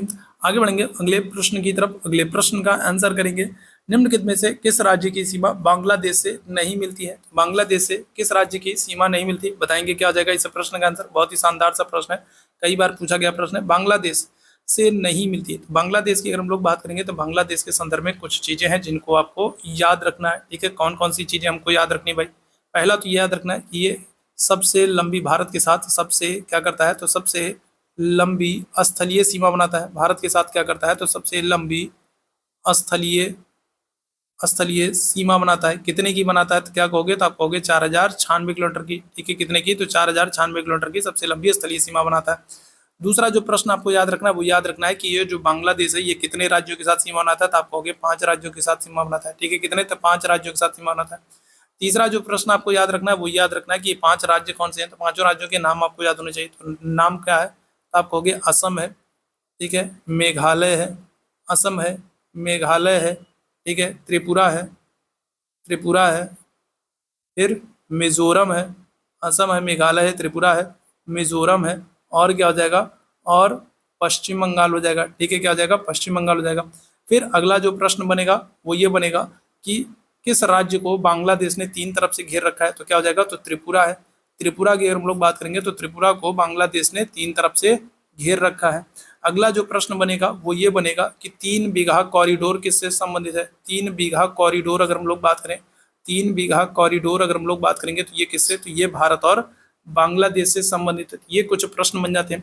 अब कौन से राज्य की सीमा बांग्लादेश से नहीं मिलती है, तो आप क्या कहोगे, असम है, मेघालय है, त्रिपुरा है, मिजोरम है, ठीक है, मणिपुर नहीं है। ऑप्शन संख्या क्या आ जाएगा, ए यहाँ पर बिल्कुल करेक्ट हो जाएगा। अगले प्रश्न की तरफ चलेंगे, कृषि उत्पादन को बढ़ावा देने के लिए क्या उपयोगी नहीं है। अगर हम लोग खेती को, कृषि को बढ़ावा देना है तो क्या उपयोगी नहीं है, क्या हो जाएगा, तो कृषि का यंत्रीकरण, उर्वरकों प्रयोग में बढ़ोतरी, सिंचाई क्षमता में विस्तार, जंगल काटना। क्या हो जाएगा, तो जंगल को काटना जो है कृषि उत्पादन को बढ़ावा देने के लिए उपयोगी नहीं है, ध्यान रखिएगा, ठीक है। जंगलों को काट रहे हैं, उसी वजह से क्या हो रहा है, उसी वजह से देखो उत्तराखंड में, हिमाचल प्रदेश में भयंकर तबाही मच रही है। तो जंगल को काटना कृषि उत्पादन को बढ़ावा देने के लिए उपयोगी नहीं है, ध्यान रखिएगा, ठीक है। जंगल को काटोगे तो इंसान ही नहीं बचेंगे तो खेती कौन करेगा, ठीक है। बिहू अगर हम लोग बात करें, बिहू नृत्य भारत के किस राज्य में होता है, बहुत ही अच्छा सा प्रश्न है। ये कुछ ऐसे बेसिक से प्रश्न है जिनको अगर आप गलत करते हो ना तो फिर समझ लो कि आप सब कुछ गलत करके चले आ रहे हो, ठीक है। अगर ऐसे प्रश्नों को आप गलत करके चले आ रहे हो ना तो मतलब समझ लो कि फिर अपना सब कुछ खराब करके चले आ रहे हो। अंडमान है, अरुणाचल प्रदेश है, असम है, छत्तीसगढ़ है, क्या हो जाएगा इस प्रश्न का आंसर, आंसर कर देंगे असम हो जाएगा, ठीक है। असम में कुछ चीजों को आपको याद रखना है, ठीक है। कुछ चीजें हैं जिनको आप विशेष रूप से आपको याद रखना है, जैसे कौन कौन सी चीजें। एक तो जैसे हो गया आपका बिहू नृत्य हो गया, ठीक है। क्या हो गया, तो एक तो बिहू नृत्य याद रखना है। दूसरी चीज अगर हम लोग बात करेंगे तो यहाँ पर आपको काजीरंगा और मानस याद रखना है, एक सींग वाले गैंडों के लिए फेमस है काजीरंगा और मानस को याद रखना है, एक सींग वाले गैंडों के लिए फेमस है। तीसरी चीज अगर हम लोग बात करेंगे तो विश्व का सबसे बड़ा नदी द्वीप है माजुली, माजुली नदी द्वीप विश्व का सबसे बड़ा नदी द्वीप है, जिसका निर्माण कौन सी, ब्रह्मपुत्रा नदी कर रही है। तो ये तीन चीजें तो विशेष रूप से आपको असम के संदर्भ में याद रखना है, ठीक है। अगले प्रश्न का आंसर करेंगे, निम्नलिखित में से कौन सी नदी है जिसका उद्गम भारत में नहीं हुआ है, तो कावेरी है, नर्मदा है, ब्रह्मपुत्रा है, गंगा है। कौन सी नदी है भाई, बताइएगा क्या जाएगा। तो अगर हम लोग बात करें तो कौन सी नदी है, देखो अगर हम लोग अपने प्यारे भारत की बात कर लें, ठीक है, अगर हम लोग क्या कर लें, अगर हम लोग अपने प्यारे भारत की बात कर लें तो ये हमारा प्यारा क्या हो जाएगा, तो ये हमारा, ठीक है, ये हमारा प्यारा भारत हो जाएगा, ठीक है। अब यहाँ वाला जो क्षेत्र है, यहाँ वाला जो क्षेत्र है, यहाँ से क्या हो रहा है, यहाँ से तीन नदियों का उद्गम हो रहा है भारत में, ठीक है। एक तो हो जाएगी कौन सी, एक हो जाएगी सिंधु नदी, दूसरी कौन सी हो जाएगी, दूसरी हो जाएगी सतलज नदी, और तीसरी जो नदी होगी वो कौन सी होगी, तो वो हो जाएगी ब्रह्मपुत्रा नदी, ठीक है। कौन सी हो जाएगी, तो तीसरी जो नदी हो जाएगी वो कौन सी हो जाएगी, वो हो जाएगी ब्रह्मपुत्रा नदी, ठीक है। ध्यान रखिएगा, इसका उद्गम भारत में नहीं है, कहाँ से होता है, ट्रांस हिमालय से होता है, ठीक। चलो अगले प्रश्न की तरफ चलेंगे, अगले प्रश्न का आंसर करेंगे, शांत घाटी किस राज्य में स्थित है, बताएगा। तो शांत घाटी या फिर कहेंगे साइलेंट वैली, ठीक है। क्या हो जाएगा, तो शांत घाटी या फिर कहेंगे साइलेंट वैली जो है, तो ये किस राज्य में स्थित है, महाराष्ट्र में, केरल में, उत्तराखंड में, कर्नाटक में। क्या हो जाएगा इस प्रश्न का आंसर करिएगा भाई। शांत घाटी कहाँ पर, तो ये आपको केरल में देखने को मिल जाएगा। अब केरल से भी कई सारे प्रश्न आपको देखने को मिलेंगे, एक प्रश्न तो आपका यही हो गया, शांत घाटी हो गया। दूसरी प्रश्न अगर हम लोग बात करेंगे तो दूसरा प्रश्न आपको जो केरल में देखने को मिलेगा वो क्या देखने को मिलेगा, वो आपको सबसे बड़ी, सबसे लंबी जो झील है, भारत की सबसे लंबी झील जो है वो कौन सी, तो वेम्बनाड झील है। और यहाँ पर क्या हो रहा है, यहाँ पर नौकायान प्रतियोगिता हो रही है, ठीक है। क्या हो रहा है, तो नौकायान अगर हम लोग बात करेंगे तो नौकायान प्रतियोगिता होती है वेम्बनाड झील में, और ये आपको कहाँ पर, तो ये आपको केरल में देखने को मिलेगा, ठीक है। फिर इसके बाद अगर हम लोग बात करेंगे कौन सा, तो केरल में आपको और क्या करना है, तो यहाँ पर आपको यहाँ का नृत्य याद रखना है, ठीक है। क्या हो जाएगा, कथकली हो जाएगा, कथकली हो जाएगा और मोहिनी अट्टम हो जाएगा, ठीक है। कथकली और मोहिनी अट्टम यहाँ का नृत्य याद रखना। इसके बाद अगर हम लोग बात करेंगे एक और जो प्रश्न बन जाएगा वो क्या हो जाएगा, तो यहाँ का जो उत्सव है ओणम, ओणम आपको याद रखना है। तो ओणम उत्सव का आयोजन कहाँ पर होता है, तो आप क्या कहोगे, केरल में हो जाएगा, ठीक है। फिर अगला जो प्रश्न है वो कौन सा है, तो केरल में कौन सा तट है, तो आप क्या कहोगे, तो आप कहोगे मालाबार तट है, ठीक है। कौन सा, तो मालाबार तट जो है ये केरल में है, ठीक है। अगला जो प्रश्न आपको याद रखना है वो क्या होगा कि केरल जो है तो यहाँ पर क्या होता है, तो यहाँ पर आपको सदाबहार वन देखने को मिलते हैं, ठीक है। कौन सा, तो सदाबहार वन देखने को मिलेंगे और लैटेराइट मिट्टी देखने को मिलेगी, ठीक है। क्या आ जाएगा, सदाबहार वन और लैटेराइट मिट्टी देखने को मिलेगी, ठीक है। ध्यान रखिएगा, ये सारी चीजें आपको केरल से याद रखनी है। अगले प्रश्न की तरफ चलेंगे, अगले प्रश्न का, असम का प्राचीन नाम क्या है, बताइएगा क्या हो जाएगा। ये सारे प्रश्न जो है मैं जो करा रहा हूँ वो सब एनसीईआरटी बुक से लिए गए हैं और बहुत सारी परीक्षाओं में, अलग अलग परीक्षाओं में पूछे गए प्रश्न है, ठीक है। कुछ टेट के एग्जाम में पूछे गए हैं, कुछ यस टेट के एग्जाम में पूछे गए हैं और कुछ सी टेट के एग्जाम में पूछे गए प्रश्न है। क्या हो जाएगा, तो असम का प्राचीन नाम क्या हो जाएगा, तो आंसर कर दोगे कामरूप हो जाएगा, ठीक है। क्या हो जाएगा, तो असम का प्राचीन नाम कामरूप हो जाएगा। अगले प्रश्न का आंसर करेंगे, संसार में प्रचलित रोपड़ कृषि की सही विशेषता का चयन कीजिए। ये प्रश्न मैं आप लोगों को करा चुका हूँ और आज कोई गलत नहीं करेगा। संसार में प्रचलित रोपड़ कृषि की सही विशेषता बतानी है, बताइएगा। तो रोपड़ कृषि की सही विशेषता क्या हो जाएगी, या वाणिज्यिक प्रकार की कृषि है जो विस्तृत क्षेत्रों पर की जाती है। इस प्रकार की कृषि में भूमि का गहन उपयोग करने के लिए कृषक अपने पूरे परिवार के साथ लगा रहता है। यह कृषि मध्य अक्षांशों के आंतरिक अर्ध शुष्क प्रदेशों में की जाती है। इसमें प्रति एकड़ उपज कम होती है। क्या हो जाएगा, तो आंसर कर देंगे ऑप्शन संख्या ए हो जाएगा। यह वाणिज्यिक प्रकार की कृषि होती है जो विस्तृत क्षेत्रों में की जाती है। ऑप्शन संख्या क्या आ जाएगा, ए यहाँ पर बिल्कुल करेक्ट हो जाएगा। अगले प्रश्न की तरफ चलेंगे, अगले प्रश्न का आंसर करेंगे, गढ़कंडका के गोंड राज्य के संदर्भ में कौन सा कथन सत्य है। ये प्रश्न भी हम लोग कर चुके हैं। गढ़कंटका के गोंड राज्य या फिर कहें गोंडवाना राज्य के संदर्भ में कौन सा कथन सत्य है? यह राज्य केवल नगरों से बना था, या कमजोर बुंदेलों और मराठों के खिलाफ अधिक शक्तिशाली बना, या एक समृद्ध राज्य था जिसने जंगली हाथियों को पकड़कर दूसरे राज्यों को निर्यात किया और खूब धन कमाया। 1565 में मुगल सेनाओं ने गढ़कंडगा पर हमला किया और रानी दुर्गावती को हार का मुंह देखना पड़ा। क्या हो जाएगा? तो इस प्रश्न की बात करेंगे, करेक्ट आंसर हो जाएगा आपका ऑप्शन संख्या सी हो जाएगा। ठीक है, गढ़कंडगा या फिर कहें गोंडवाना राज्य एक समृद्ध राज्य था और इसने जंगली हाथियों को पकड़ करके दूसरे राज्यों को हाथियों का निर्यात किया और इससे खूब धन कमाया। ऑप्शन संख्या सी यहाँ पर बिल्कुल करेक्ट हो जाएगा। भारत में ग्रीष्मकालीन मानसूनी हवाएं किस दिशा से किस दिशा की ओर चलती हैं? चलो बताओ क्या हो जाएगा। तो भाई बहुत ही अच्छा सा प्रश्न है, सभी मेरे भाई बहन जल्दी से आंसर करेंगे।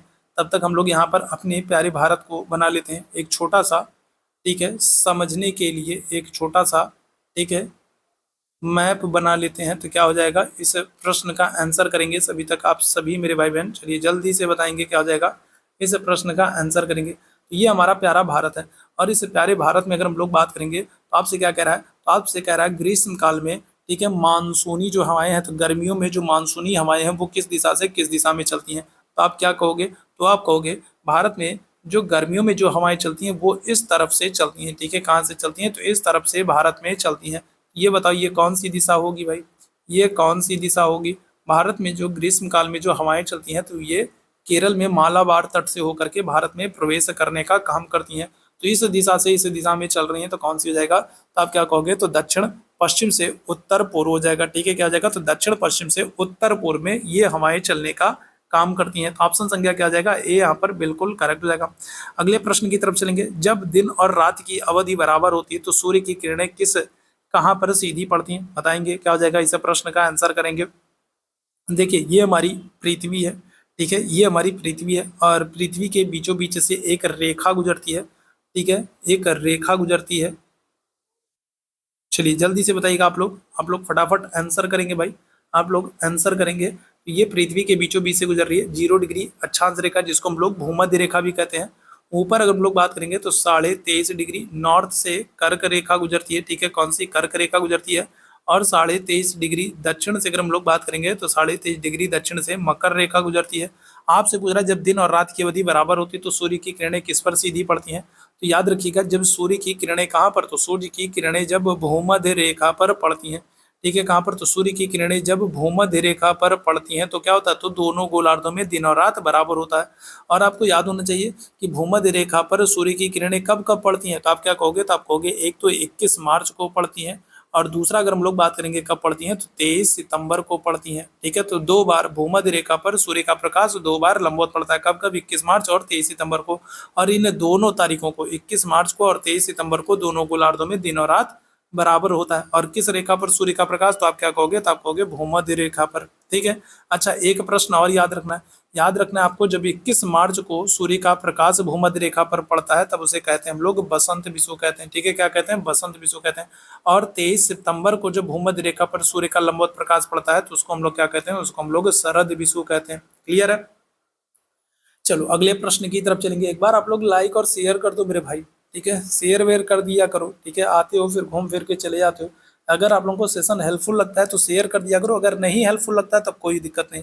ठीक है, अगर आप लोगों को सेशन हेल्पफुल नहीं लग रहा है, आपके यूज़ का नहीं लग रहा है, ठीक है, आपके काम का नहीं लग रहा है, तो फिर ना तो लाइक कीजिए ना तो शेयर कीजिए। लेकिन अगर आप लोगों को सेशन लाइक जो है हेल्पफुल लग रहा है, आप लोगों के काम का लग रहा है, आप लोगों को लग रहा है कि आप लोगों के लिए ये अच्छा हो सकता है, तो फिर लाइक और शेयर जरूर कर दिया करिए।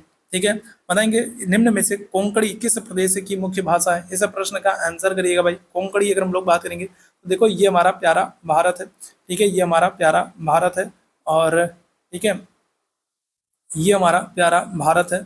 और यहाँ पर हम लोग बात करेंगे तो यहाँ पर क्या है, तो यहाँ पर पश्चिमी घाट है। ठीक है, पश्चिमी घाट है। और पश्चिमी घाट पर अगर हम लोग बात करेंगे तो जो महाराष्ट्र वाला थोड़ा सा क्षेत्र है और गोवा वाला जो क्षेत्र है वहाँ पर क्या होता है, वहाँ पर कोंकणी भाषा को बोला जाता है। अच्छा एक प्रश्न और बन जाता है कि जो ये कोंकणी भाषा है तो इस कोंकणी भाषा को किस संशोधन के द्वारा, ठीक है, 8वीं अनुसूची में शामिल किया गया? तो क्या आंसर करोगे? चलिए जल्दी से बताइएगा क्या आ जाएगा। तो अगर हम लोग बात करें तो कोंकणी जो भाषा है तो इसको किस संशोधन के द्वारा, ठीक है, क्या किया गया? तो किस संशोधन के द्वारा, ठीक है, 8वीं अनुसूची में शामिल किया गया? तो क्या आंसर हो जाएगा? चलो जल्दी से बताइएगा क्या आ जाएगा। तो आंसर क्या कर देंगे, तो 71वां संशोधन है, ठीक है। कौन सा 71वां संशोधन हम लोग बात करें, 71वां संशोधन 1992, ठीक है। कौन सा 71वां संशोधन 1992। और इसके द्वारा हम लोग बात करेंगे तो इसके द्वारा 3 भाषाओं को जोड़ा गया। कौन कौन सी, तो एक है नेपाली, ठीक है, नेपाली, और कौन सी, फिर कोंकणी, ठीक है, कोंकणी, और क्या हो जाएगा, और मणिपुरी। तो 3 भाषाओं को 71वें संशोधन 1992 के द्वारा, ठीक है, 8वीं अनुसूची में शामिल किया गया। तो ये भी याद रखेंगे, ठीक है।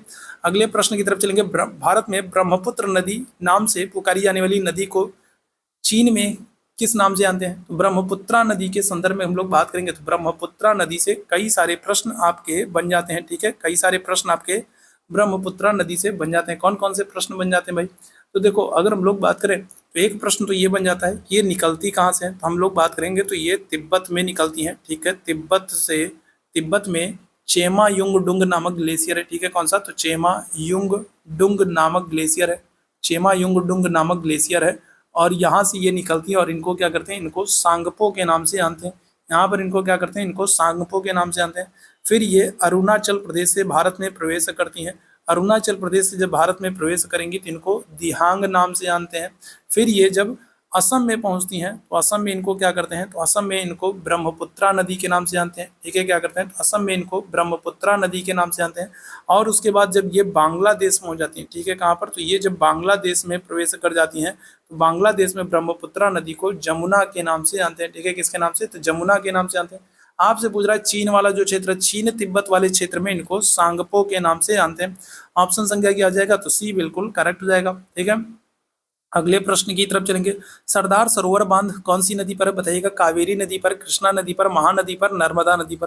प्रश्न मैंने कराया है तो उम्मीद करूंगा कि आप लोग गलत तो नहीं करोगे, ठीक है। आप लोग गलत तो नहीं करोगे। बताइएगा क्या जाएगा, कावेरी नदी, कृष्णा नदी, महानदी, नर्मदा नदी, क्या हो जाएगा। सरदार सरोवर बांध की बात करेंगे, क्या जाएगा, तो नर्मदा नदी कर दोगे। ऑप्शन संख्या क्या जाएगा, तो डी आंसर कर देंगे, ठीक है। क्या जाएगा, डी आंसर कर देंगे। अच्छा, नर्मदा नदी की बात करेंगे तो नर्मदा नदी पर, ठीक है, क्या हो जाएगा, नर्मदा नदी पर आपको याद रखना है 2 आपको, ठीक है, क्या हो जाएगा, जलप्रपात देखने को मिल जाएंगे। कौन सा, तो एक तो आपको कपिल धारा जलप्रपात, ठीक है। कौन सा, तो कपिल धारा जलप्रपात देखने को मिल जाएगा। और दूसरा अगर हम लोग बात करें और कौन सा हो जाएगा, और धुआंधार जलप्रपात, ठीक है। कौन सा, धुआंधार जलप्रपात आपको देखने को मिल जाएगा, ठीक है। इसी तरीके से महानदी पर हम लोग बात करेंगे तो महानदी पर आपको कौन सी, तो महानदी पर आपको हीराकुंड परियोजना देखने को मिल जाएगी, ठीक है। कौन सी, तो हीराकुंड बांध परियोजना देखने को मिल जाएगी। और ये देश की सबसे लंबी परियोजना है, ठीक है। क्या है, तो देश की सबसे लंबी परियोजना है, ठीक है, ध्यान रखिएगा। और ये दोनों क्या है, ये दोनों तो जलप्रपात हैं, याद रखेंगे, ये दोनों क्या है, जलप्रपात हैं, ठीक है। इसी तरीके से कावेरी कृष्णा नदी पर हम लोग बात करें, कृष्णा नदी पर कौन कौन सी परियोजना आपको देखने को मिल जाएगी, तो आप क्या कहोगे, तो आप कहोगे अलमाटी परियोजना, ठीक है। कौन सी, अलमाटी परियोजना। और कौन सी, और नागार्जुन सागर परियोजना, ठीक है। कौन सी, तो अलमाटी और नागार्जुन सागर परियोजना, ये दोनों आपको यहाँ पर देखने को मिल जाएगी। इसी तरीके से कावेरी नदी की हम लोग बात करें, कावेरी नदी पर कौन सी परियोजना, तो कावेरी नदी पर आपको मेट्टूर परियोजना, ठीक है। कौन सी, मेट्टूर परियोजना।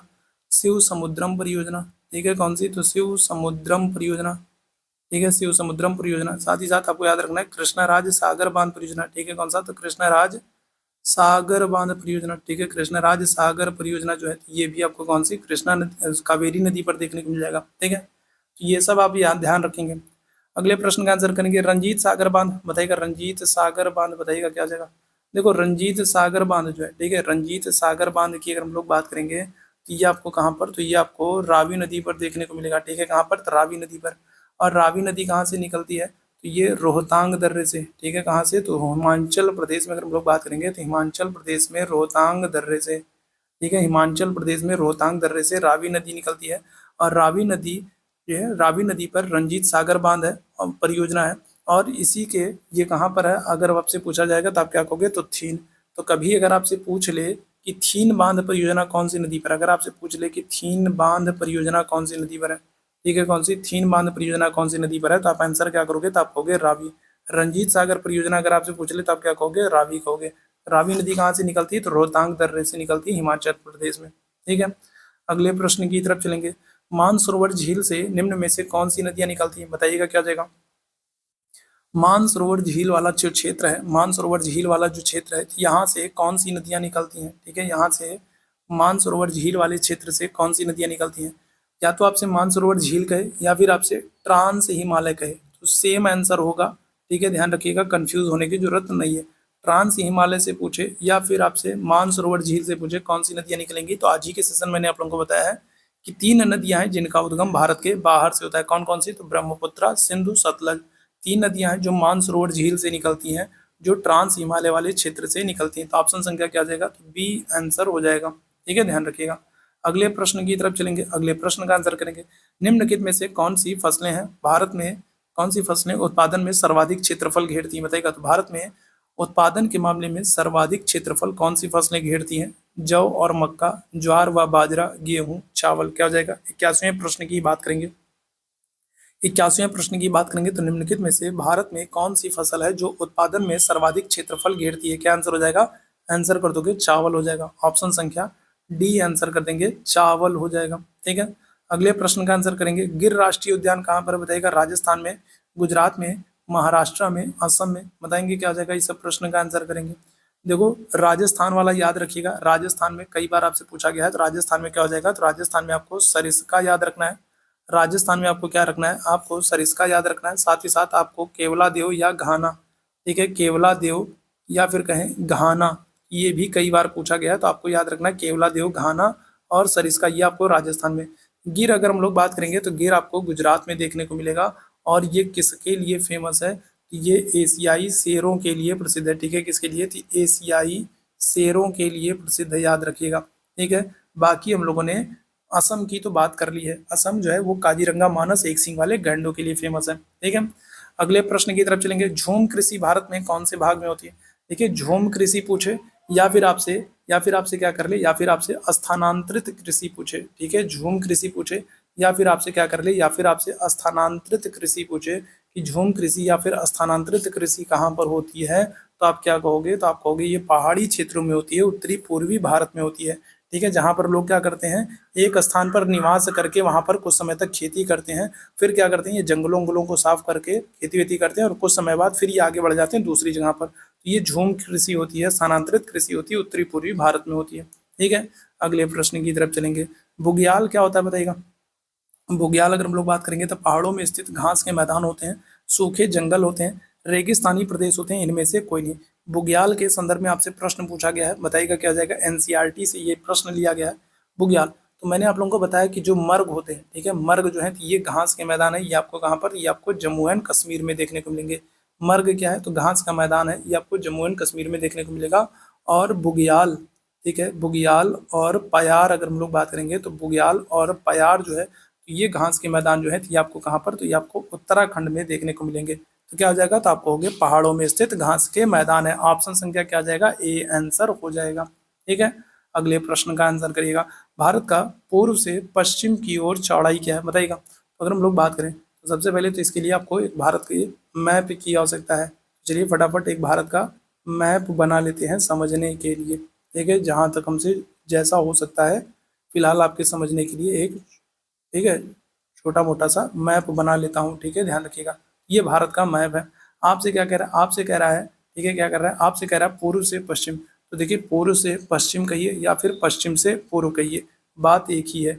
तो पूर्व से पश्चिम या पश्चिम से पूर्व अगर हम लोग बात करेंगे तो भारत की जो चौड़ाई हो जाएगी वो कितनी हो जाएगी? आप कहोगे 2933 किलोमीटर।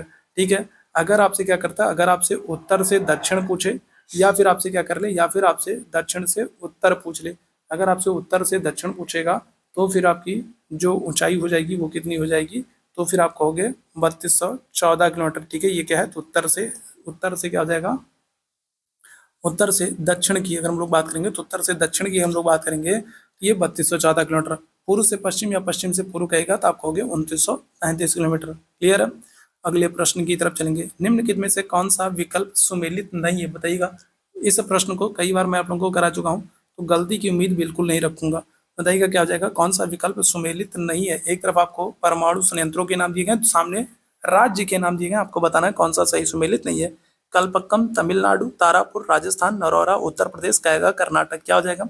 तो कलपक्कम जो है देखो ये तमिलनाडु में बिल्कुल सही है।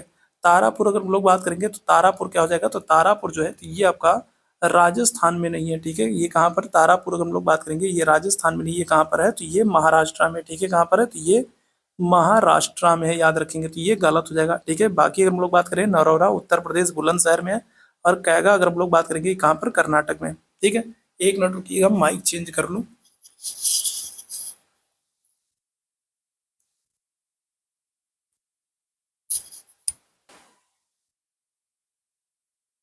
चलिए, माइक डिस्चार्ज हो गया था। चलिए, तो यहाँ पर ये ध्यान रखिएगा। ठीक है, तो ये हो जाएगा, तो ऑप्शन संख्या यहाँ पर कौन सा सही हो जाएगा, तो तारापुर जो है ये महाराष्ट्र में है, राजस्थान में नहीं। ठीक है, ध्यान रखिएगा। अच्छा, अगर आपसे राजस्थान पूछ ले, अगर आपसे राजस्थान भी तो पूछा जा सकता है कि राजस्थान में कौन सा परमाणु ऊर्जा संयंत्र है, तो आप क्या कहोगे, तो राजस्थान में है कौन सा, रावत भाटा। ठीक है, कौन सा, तो रावत भाटा अगर आपसे पूछ ले तो ये कहाँ पर, ये राजस्थान में है। गुजरात का भी याद रखिएगा, गुजरात में अगर आपसे पूछ ले तो गुजरात में कौन सा है, तो आप क्या कहोगे, तो गुजरात में है काकड़ापाड़ा। गुजरात में कौन सा है, तो आप क्या कहोगे, तो आप कहोगे काकड़ापाड़। तो ये ध्यान रखिएगा, तो इस तरीके से आपसे पूछ लिया जाता है।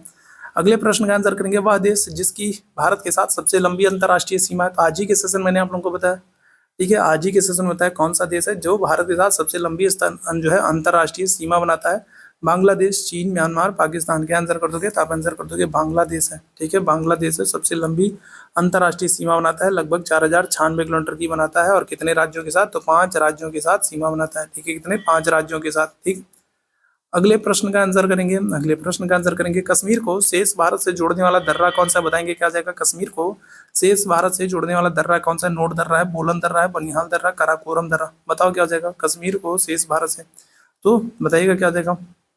देखो, अगर हम लोग बात करें तो ये अपना प्यारा भारत है। ठीक है, ये अगर हम लोग बात करेंगे तो ये अपना प्यारा भारत है। ठीक है, ये अपना प्यारा क्या हो जाएगा, तो ये अपना प्यारा प्यारा भारत हो जाएगा। ठीक है, चलो, ये प्यारा भारत हो गया। यहाँ पर हम लोग बात करें तो ये क्या है, कश्मीर है। ठीक है, कश्मीर को शेष भारत से जोड़ने वाला दर्रा, आप कश्मीर, अगर कश्मीर में जाना है तो आपको यहीं से होकर के जाना पड़ेगा। तो कश्मीर को शेष भारत से, या फिर कहें कश्मीर को जम्मू से जोड़ने वाला जो दर्रा है वो कौन सा है, वो आप कहोगे बनिहाल दर्रा है। ठीक है, कौन सा, तो आप क्या कहोगे, तो आप कहोगे बनिहाल दर्रा है। ठीक है, कौन सा, तो बनिहाल दर्रा है। ठीक है, ध्यान रखिएगा। ठीक है, आप यहाँ से क्या होता है, जब आप जम्मू से, ठीक है, जम्मू से आप क्या होगा, जब नीचे से आप जम्मू से कश्मीर में एंट्री करोगे तो कश्मीर बहुत सुंदर है। ठीक है, और जब कश्मीर में आप एंट्री करोगे तो कश्मीर की सुंदरता को देख करके क्या हो जाएगा, आप एकदम निहाल हो जाओगे। ठीक है, आप निहाल हो जाओगे कि कहाँ आ गए हैं। ठीक है, कश्मीर को क्या करते हैं, तो कश्मीर को भारत का स्वर्ग भी कहते हैं। ठीक है, तो जब आप वहाँ के जाओगे तो वहाँ की सुंदरता को देख करके निहाल हो जाओगे कि कितनी सुंदर जगह आ गए, अब वापस जाएंगे नहीं, यहीं रहना पड़ जाए। ठीक है, यहीं रहने को मिल जाए तो कितना अच्छा है। तो ध्यान रखिएगा, तो आप कौन से दर्रे से, तो आप बनिहाल दर्रे से। ठीक है, आप निहाल हो रहे हैं, बनिहाल दर्रे से प्रवेश कर रहे हैं। और यहीं पर आपको क्या हो जाएगा, यहीं पर आपको जवाहर सुरंग देखने को मिलेगी। कौन सी, तो जवाहर सुरंग अगर हम लोग बात करें तो जवाहर सुरंग आपको कहाँ पर, तो ये बनिहाल दर्रे में देखने को मिलेगी। जब आप जम्मू से कश्मीर में एंट्री करोगे, कश्मीर को शेष भारत से या जम्मू से जोड़ने वाला दर्रा कौन सा, बनिहाल दर्रा। अगले प्रश्न का आंसर करेंगे, निम्नलिखित में से कौन सा राज्य भारत का सर्वाधिक चांदी उत्पादक राज्य, बताइएगा।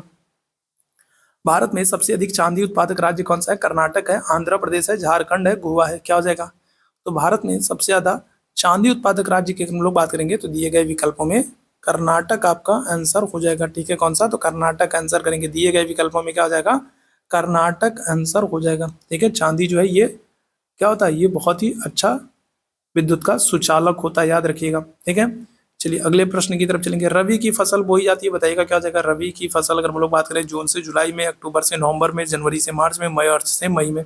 तो रबी की फसल की अगर हम लोग बात करेंगे तो रबी की फसल अभी हम लोगों ने बात की थी, गेहूं है, जौ है, चना है, सरसों है। ठीक है, ये सब क्या है, तो ये सब रबी की फसल है। और रबी की फसल कब बोई जाती है, तो आप कहोगे अक्टूबर से नवंबर में, मतलब रबी की फसल के बोए जाने का लगभग लगभग समय आ चुका है। ठीक है, अक्टूबर से नवंबर के बीच में बोई जाती है, तो अक्टूबर अगले महीने से क्या हो जाएगा, रबी की फसल के बोए जाने का समय आ जाएगा। ठीक है, अगर खरीफ की फसल बात करेंगे तो खरीफ की फसल क्या हो जाएगी, तो जून से जुलाई हो जाएगा। ठीक है, खरीफ की फसल अगर हम लोग बात करेंगे क्या हो जाएगा, तो जून से जुलाई हो जाएगा। अगले प्रश्न का आंसर करेंगे, भारत में 1960 के दशक में आई हरित क्रांति का सर्वाधिक उत्पादन किन फसलों पर देखने को मिलता है। तो एक बात तो आपको ये याद रखना है कि भारत में 1960 के दशक में, ठीक है, भारत में 1960 के दशक में क्या हुआ है, हरित क्रांति आई है। और इसका सबसे ज्यादा उत्पादन आपको किन फसलों पर देखने को मिलता है, गेहूं और चावल है, तिलहन है, दलहन है, या फिर ये सभी है। अच्छा, भारत में अगर आपसे पूछ ले कि भारत में हरित क्रांति का जनक किसे मानते हैं, तो आप क्या कहोगे, तो आप कहोगे MS स्वामीनाथन को। ठीक है, किसे, MS स्वामीनाथन को क्या किया गया, तो MS स्वामीनाथन को हरित क्रांति का जनक माना जाता है और इनको भी क्या किया गया, इनको भारत रत्न से भी सम्मानित किया गया। स्वामीनाथन को क्या किया गया, तो भारत रत्न से भी सम्मानित किया गया, हरित क्रांति के जनक माने जाते हैं। ठीक है। अच्छा, विश्व स्तर पर अगर आपसे पूछ दे कि विश्व स्तर पर हरित क्रांति के जनक कौन है, तो आप क्या कहोगे, तो आप कहोगे नॉर्मन बोरलॉग है। ठीक है, कौन है, तो नॉर्मन बोरलॉग जो है, तो ये विश्व स्तर पर हरित क्रांति के जनक हैं। राष्ट्रीय स्तर पर हम लोग बात करेंगे स्वामीनाथन, और इनको भी हाल ही में भारत रत्न दिया गया। ठीक है, तो हरित क्रांति का सबसे ज्यादा असर जो है अगर हम लोग बात करें तो किस पर आपको देखने को मिला है, तो आप क्या कहोगे, तो आप कहोगे गेहूं और चावल हो जाएगा। ठीक है, क्या हो जाएगा, तो सबसे ज्यादा किस पर, तो गेहूं और चावल हो जाएगा। और सबसे ज्यादा जो लाभान्वित राज्य हैं वो कौन कौन से हैं, तो पंजाब है, ठीक है, यूपी है, ठीक है, हरियाणा है। तो ये सब जो है सबसे ज्यादा हरित क्रांति से लाभान्वित होने वाले राज्य थे। अगले प्रश्न का आंसर करेंगे, निम्नलिखित वनों में से भारतीय भूमि पर सर्वाधिक क्षेत्रफल किसका है। बताइएगा भारत में सबसे अधिक क्षेत्र पर कौन सा वन पाया जाता है। भारत में अगर हम लोग बात करेंगे तो भारत में सबसे अधिक क्षेत्र पर कौन सा वन पाया जाता है। उष्णकटिबंधीय वर्षा वन, उष्णकटिबंधीय पर्णपाती वन, पर्वतीय वन, मैंग्रोव वन। बताएंगे क्या आ जाएगा, तो कौन सा वन है, कौन सा वन है जो भारत में सबसे अधिक क्षेत्र पर पाया जाता है। क्या आंसर हो जाएगा, तो आंसर कर दोगे उष्णकटिबंधीय पर्णपाती वन। इसी को हम लोग और क्या करते हैं, इसी को हम लोग क्या करते हैं, इसी को हम लोग कहते हैं पतझड़ वन। ठीक है, क्या करते हैं, इसी को हम लोग क्या करते हैं, इसी को हम लोग कहते हैं पतझड़ वन। तो पतझड़ वन कहे या फिर कहे उष्णकटिबंधीय पर्णपाती वन। अगले प्रश्न की तरफ चलेंगे, कर्णप्रयाग संगम है। बताएगा, तो कर्णप्रयाग की हम लोग बात करेंगे तो ये संगम है भागीरथी और अलकनंदा का, भागीरथी व पिंडार का, धौली गंगा व अलकनंदा का, अलकनंदा व पिंडार का। क्या हो जाएगा, इस प्रश्न का आंसर करेंगे। देखो यहाँ से भी एक प्रश्न बन जाता है कि अलकनंदा और भागीरथी नदी, ये दोनों नदियां कहाँ पर मिलती हैं, तो आप क्या कहोगे, तो अलकनंदा और भागीरथी जो है, अलकनंदा और भागीरथी जो है ये दोनों कहाँ पर मिलती हैं, तो ये दोनों मिलती हैं देवप्रयाग में। ठीक है, और अगर आपसे पूछ ले अलकनंदा और मंदाकिनी कहाँ पर मिलती हैं, अगर आपसे पूछ ले अलकनंदा और मंदाकिनी नदी कहाँ पर मिलती है, कंफ्यूजन बहुत होता है इसलिए दोनों लिख करके बता दे रहा हूँ। तो अलकनंदा और मंदाकिनी अगर आपसे पूछा जाए तो आप कहोगे रुद्रप्रयाग में। ठीक है, कहाँ पर, तो रुद्रप्रयाग में अगर हम लोग बात करेंगे तो अलकनंदा और मंदाकिनी मिलती हैं, और देवप्रयाग में अलकनंदा और भागीरथी मिलती हैं। ठीक है, ध्यान रखिएगा। ठीक, अगर हम लोग बात करें यहाँ पर क्या हो जाएगा, तो यहाँ पर जो करेक्ट आंसर हो जाएगा कर्णप्रयाग में अलकनंदा और पिंडार नदी मिलती है। ठीक है, कौन सी, अलकनंदा और पिंडार नदी जो है ये मिलती है कहाँ पर, कर्णप्रयाग में। ऑप्शन संख्या डी बिल्कुल करेक्ट हो जाएगा।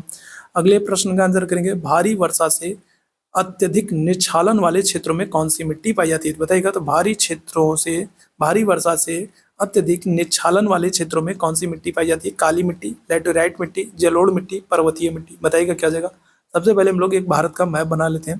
ठीक है, भारत का मैप बना लेते हैं ताकि चीज़ों को आपको बेहतर तरीके से समझा सकूँ। क्या हो जाएगा, यहाँ पर देखिए, यहाँ पर हम लोग बात करें तो ये अपना प्यारा भारत हो गया।